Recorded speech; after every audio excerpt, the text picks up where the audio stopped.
शिल्पी घर के काम से फ्री होती तो बोर होती, जिसके बाद उसने घर में ही दुकान खोलने की सोची। अरे ये इतने सारे कपड़े, अरे बहू क्या करेगी इनका? माँ जी, मैं घर में बोर होती हूँ तो सोचा सामने के कमरे में कपड़ों की दुकान खोल लूं। घर का काम भी हो जाएगा और 4 पैसों की कमाई भी। अरे वाह वाह, ये तो बहुत ही अच्छी बात है। मैं भी तेरी मदद कर दिया करूंगी। वाह माँ जी, तब तो मजा आ जाएगा। अब हम दोनों मिलकर खूब पैसे कमाया करेंगे।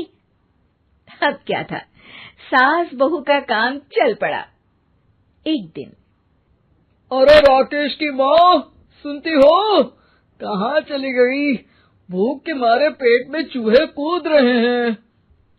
अरे नंदिनी, कहाँ हो? भूख लग रही है। पापा कहाँ है माँ?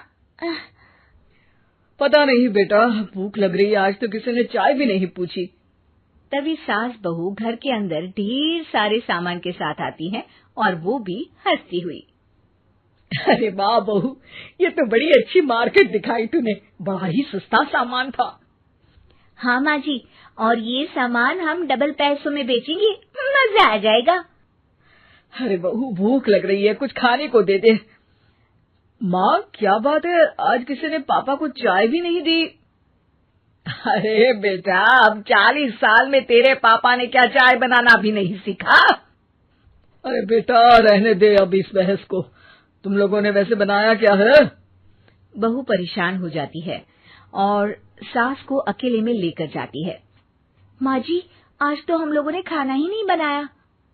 अरे बेटा, बाहर के छोले भटूरों से पेट इतना भर गया कि याद ही नहीं रहा कि घर में ये लोग भी हैं खाना खाने के लिए। अब क्या किया जाए? तभी घर में एक महिला आती है। जी, वो सुना है आप लोगों की यहाँ साड़ी बिकती है, जरा दिखाएंगे क्या? हाँ हाँ, क्यों नहीं। माँ जी, आप इन्हें साड़ी दिखाइए, मैं तब तक पिताजी और इनके लिए खाने का इंतजाम करती हूँ। सास उस औरत को लेकर सामने वाले कमरे में चली जाती है जहाँ उन लोगों ने दुकान खोली थी। वहीं बहू भी किचन में चली जाती है। अब इतनी जल्दी क्या बनाऊं? पापा जी तो खाने के लिए भी बैठ गए हैं। आइडिया, मैं खाना बाहर से ही ऑर्डर कर देती हूँ। थोड़ी देर में खाना आ जाता है और बहू टेबल पर खाना लगा देती है। हे भगवान, कितनी कड़वी दाल बनाई है बेटा। नहीं नहीं पिताजी, वो।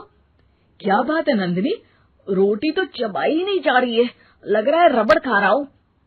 एक तो इतने महंगे होटल से खाना मंगवाया और वो भी इन लोगों को पसंद नहीं आया। तभी सास नोट गिनती हुई बाहर आती है। वाह माँ जी, बड़ी कमाई हुई लगती है। हाँ, मैंने वो 2000 वाली साड़ी 3000 में बेच दी। अरे वाह माँ जी। दोनों सास बहू बहुत खुश हो जाती हैं। मेरे पेट में ना बेटा जोर का दर्द हो रहा है। अरे माँ, क्या हुआ? पेट में दर्द? बाहर का कुछ खाया था क्या? मैदा तो नहीं खा लिया? मैंने छोले भटूरे खाए थे। माँ क्यों खाए?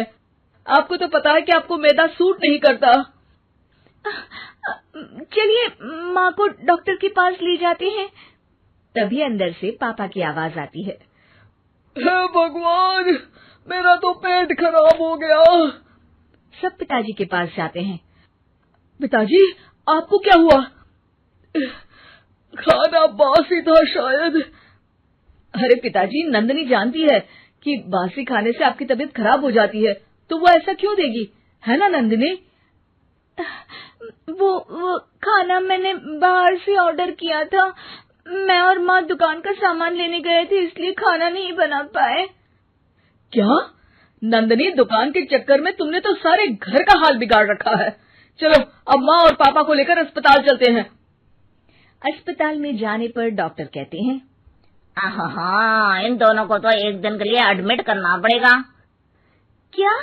क्यों? पेट ही तो खराब है ना। हाँ, तो घर ले जाइए ना, अगर लग रहा है कि कोई बड़ी बात नहीं है और हम सिर्फ पैसा कमाने के लिए इन लोगों को एडमिट कर रहे हैं। नर्स, जरा इन लोगों को बिल तो दे देना। चलिए, मैं आप लोगों को पैकेट हित समझा देती हूँ। जब बहू के हाथ में बिल आता है, हे भगवान, 60,000 रुपए! इतना तो मैंने कमाया भी ना था। अब समझ गई कि कमाई के चक्कर में घर के लोगों की सेहत के साथ मैं खिलवाड़ कर रही थी।